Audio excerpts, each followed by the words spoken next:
ये उद्घाटन काम का नहीं, ये उद्घाटन संयम का है। ये उद्घाटन वासना की नहीं, बल्कि उस चेतना का है जहां स्त्री और पुरुष केवल शरीर नहीं रहते, वे ऋतु, तत्व और ब्रह्मांड का हिस्सा बन जाते हैं। ऋषियों ने कहा था, यदा कामः धर्मेण संयुज्यते तदा जीवनम पुष्यति। अर्थ, जब काम धर्म से जुड़ता है तभी जीवन फलता फूलता है। जो संबंध केवल इच्छा से बनते हैं वे समय के साथ टूट जाते हैं, लेकिन जो संबंध नियम, मर्यादा और शुद्धता से बनते हैं वे पीढ़ियों को गढ़ते हैं।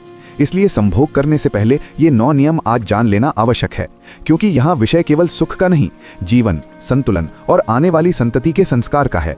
ये उद्घाटन उसी प्राचीन ज्ञान का है जिसे ऋषि वात्स्यायन ने सूत्रों में बांधा और जिसे शास्त्रों ने जीवन का विज्ञान कहा।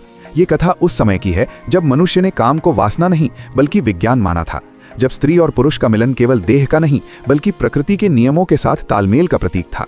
ऋषियों ने कहा था कि जो संबंध केवल इच्छा से बनते हैं वे समय के साथ क्षीण हो जाते हैं, लेकिन जो संबंध नियम, संयम और चेतना से बनते हैं वे जीवन को पुष्ट करते हैं। इसी सत्य को उद्घाटित करने के लिए ऋषि वात्स्यायन ने सूत्रों में वो ज्ञान दिया जिसे आज लोग केवल सतह से देखते हैं, पर जिसकी जड़ें बहुत गहरी हैं। एक प्राचीन आश्रम में जहां नदियां शांत थीं और वायु में तपस्या की सुगंध थी, वहां एक वृद्ध ऋषि अपने शिष्यों को दाम्पत्य के रहस्य समझाया करते थे। उन्होंने कहा, सहवास शयन कक्ष में नहीं, शरीर की शुद्धि से आरंभ होता है। उन्होंने अपान वायु का उल्लेख किया, जो शरीर की वो ऊर्जा है जो मल, मूत्र और प्रजनन को नियंत्रित करती है। शास्त्रों में कहा गया है, अपानः शुद्धः सति देहः प्रजा जनने समर्थः भवति। अर्थ, जब अपान वायु शुद्ध होती है तभी शरीर संतानोत्पत्ति के योग्य बनता है। इसलिए ऋषियों ने पेट की शुद्धि, समय पर शौच और हल्के शरीर को अनिवार्य बताया, क्योंकि भारी शरीर चेतना को नीचे खींचता है और अशुद्ध ऊर्जा के साथ किया गया कोई भी कर्म फलदायी नहीं होता। ये केवल स्वास्थ्य का नियम नहीं था, ये ऊर्जा संतुलन का नियम था। उसी आश्रम में ऋषि ने यह भी कहा कि दाम्पत्य केवल पुरुष की समझ पर निर्भर नहीं करता, स्त्री को भी काम शास्त्र का ज्ञान होना चाहिए, क्योंकि अज्ञान रिश्तों को कमजोर करता है। ये ज्ञान लज्जा का नहीं, सुरक्षा और संतुलन का माध्यम है। शास्त्र कहते हैं, यत्र स्त्रीणाम बोधः तत्र न विचलति दाम्पत्यम। अर्थ, जहां स्त्री में ज्ञान होता है वहां दाम्पत्य विचलित नहीं होता। इसलिए ये शिक्षा किसी भी स्थान से नहीं बल्कि किसी विश्वास पात्र स्त्री से दी जाती थी, जैसे बड़ी बहन या अनुभवी सहचरी, क्योंकि ज्ञान का भी संस्कार होता है। ऋषि वात्स्यायन ने स्पष्ट कहा कि स्त्री केवल सहभागी नहीं बल्कि सजग सहभागी होनी चाहिए, ताकि संबंध में संतुलन बना रहे। आश्रम की कथा आगे बढ़ती है। ऋषि ने शिष्यों को बताया कि हर दिन, हर तिथि और हर रात्रि समान नहीं होती।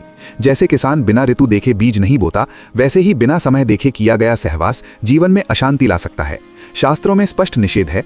अमावस्या, पूर्णिमा, चतुर्थी, अष्टमी, श्राद्ध पक्ष, नवरात्र, रविवार और रजस्वला अवस्था, इन दिनों को वर्जित कहा गया है, क्योंकि इन कालों में प्रकृति की ऊर्जा अस्थिर होती है।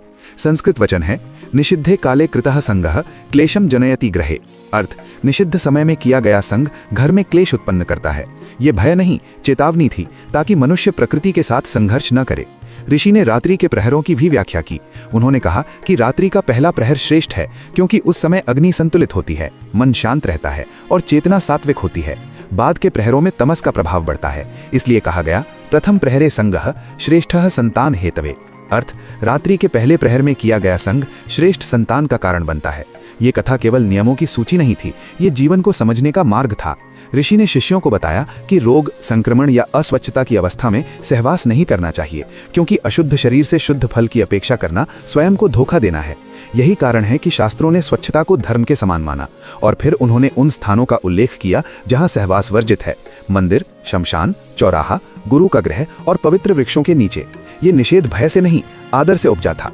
शास्त्र कहते हैं, यत्र देवताः साक्षी तत्र संयमः श्रेयस्करः। अर्थ, जहां देवता साक्षी हों वहां संयम श्रेष्ठ होता है। कथा के इस पहले चरण में ऋषि ने स्पष्ट किया कि ये सारे नियम मनुष्य को बांधने के लिए नहीं बल्कि उसे ऊंचा उठाने के लिए हैं। सहवास तब पवित्र होता है जब वो नियमों के भीतर होता है, क्योंकि नियम प्रकृति की भाषा है। जो उन्हें समझ लेता है उसका दाम्पत्य केवल सुखी नहीं बल्कि संतुलित और दीर्घकालिक बनता है। यही वो आधार था जिस पर आगे की पूरी शास्त्रीय कथा खड़ी होती है। आश्रम की वो संध्या गहरी होती जा रही थी, दीपों की लौ स्थिर थी और ऋषि का स्वर उसी स्थिरता में बह रहा था। उन्होंने कहा कि सहवास केवल शारीरिक क्रिया नहीं, ये काल, देश और भाव का संगम है। जो व्यक्ति इन तीनों को नहीं समझता वो कर्म तो करता है पर संस्कार नहीं रच पाता। उन्होंने शिष्यों को गर्भाधान संस्कार का विषय समझाते हुए कहा कि जब स्त्री गर्भवती होती है तब उसका शरीर केवल उसका नहीं रहता, वो भावी जीवन का आश्रय बन जाता है। शास्त्रों में कहा गया है, गर्भे स्थितम शिशुम मातृचित्तवृत्तयः स्पृशन्ति।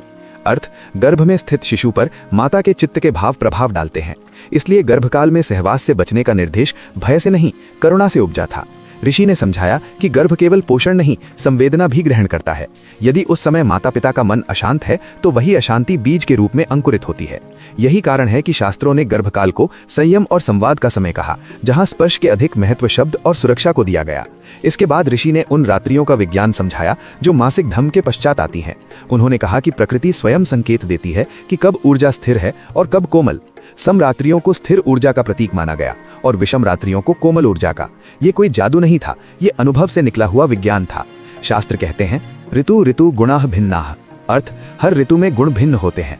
इसी भिन्नता के कारण अलग अलग रात्रियों का अलग अलग फल बताया गया, ताकि दंपति अपनी इच्छा नहीं बल्कि प्रकृति की लय के साथ आगे बढ़ें। ऋषि ने स्पष्ट किया कि संतान का उद्देश्य केवल वंश वृद्धि नहीं बल्कि गुण वृद्धि है। इसलिए संतानोत्पत्ति के लिए केवल शरीर नहीं, विचारों की शुद्धि भी आवश्यक है। उन्होंने कहा कि जब पति पत्नी सहवास से पहले अपने मन को शांत करते हैं, क्रोध, ईर्ष्या और भय को बाहर छोड़ते हैं, तब गर्भाधान एक संस्कार बन जाता है। संस्कृत में कहा गया है सत्वे स्थितम मनः श्रेष्ठम फलम उत्पादयति, अर्थ सात्विक मन श्रेष्ठ फल उत्पन्न करता है। इसी संदर्भ में ग्रह नक्षत्र और शुद्ध मुहूर्त की चर्चा आई। ऋषि ने कहा कि ग्रह मनुष्य को नियंत्रित नहीं करते, वे केवल उनकी ऊर्जा को प्रतिबिंबित करते हैं। जब मनुष्य शुभ समय का चयन करता है तो वो वास्तव में अपनी सजगता का चयन करता है। शास्त्रों में गर्भाधान संस्कार को इसलिए महत्व दिया गया क्योंकि वो क्षण केवल 2 शरीरों का नहीं बल्कि 3 पीढ़ियों का भविष्य तय करता है। ऋषि ने शिष्यों को एक कथा सुनाई। एक राजा था जो केवल अपनी इच्छा से निर्णय करता था। उसने समय और नियम की अवहेलना की और संतान प्राप्त तो हुई, पर उसका स्वभाव अस्थिर रहा। दूसरी ओर एक साधारण गृहस्थ था जिसने शास्त्रीय मर्यादा का पालन किया। उसकी संतान न केवल स्वस्थ थी बल्कि समाज के लिए उपयोगी भी थी। इस कथा का उद्देश्य डराना नहीं था बल्कि ये दिखाना था कि संयम शक्ति को कम नहीं करता, वो उसे दिशा देता है। ऋषि ने स्थानों के निषेध पर भी विस्तार से बात की। उन्होंने कहा कि मंदिर, शमशान, चौराहा और गुरु का गृह केवल भौतिक स्थान नहीं बल्कि चेतना के केंद्र हैं। वहां सहवास का निषेध इसलिए है क्योंकि वहां ऊर्जा का प्रवाह भिन्न होता है। शास्त्र कहते हैं स्थानस्य गुणः कर्म फलम परिवर्तयति, अर्थ स्थान का गुण कर्म के फल को बदल देता है। इसी प्रकार पवित्र वृक्षों के नीचे संयम का निर्देश इसलिए दिया गया क्योंकि वृक्ष जीवन के प्रतीक हैं और जीवन के प्रतीक के सामने जीवन को जन्म देने की प्रक्रिया को मर्यादा में रखना ही धर्म है। ऋषि ने स्वच्छता के नियम को भी स्पष्ट किया। उन्होंने कहा कि रोग, संक्रमण या अस्वच्छता की अवस्था में सहवास से बचना केवल शरीर की रक्षा नहीं बल्कि भावी जीवन की रक्षा है। अशुद्ध देह से शुद्ध संतति की अपेक्षा करना अज्ञान है। इसलिए शास्त्रों ने स्वच्छता को यज्ञ के समान माना। ये कथा धीरे धीरे अपने गंतव्य की ओर बढ़ रही थी। शिष्यों के मन में अब यह स्पष्ट हो चुका था कि सहवास कोई साधारण क्रिया नहीं बल्कि उत्तरदायित्व है। ऋषि ने अंत में कहा कि जो व्यक्ति इन नियमों को बोझ समझता है वो उन्हें कभी नहीं समझ पाएगा, और जो इन्हें प्रकृति की भाषा समझ लेता है उसके लिए दाम्पत्य तपस्या नहीं, साधना बन जाता है। शास्त्रों का उद्देश्य मनुष्य को रोकना नहीं बल्कि उसे उस ऊंचाई तक पहुंचाना है जहां सुख और धर्म एक दूसरे के विरोधी नहीं रहते बल्कि एक दूसरे को पूर्ण करते हैं। यही वो सत्य है जिसे ऋषि वात्स्यायन ने सूत्रों में बांधा और जिसे शास्त्रों ने पीढ़ियों तक सुरक्षित रखा, ताकि मनुष्य केवल जिए नहीं बल्कि समझ कर जिए। आशा करता हूँ ये जानकारी आपको पसंद आई होगी। जाते जाते वीडियो को लाइक जरूर कर देना और कहानी सुनो स्टोरी ट्रेलर चैनल को सब्सक्राइब कर लेना आने वाली वीडियो के लिए। मिलते हैं नेक्स्ट वीडियो में, तब तक के लिए बाय, धन्यवाद।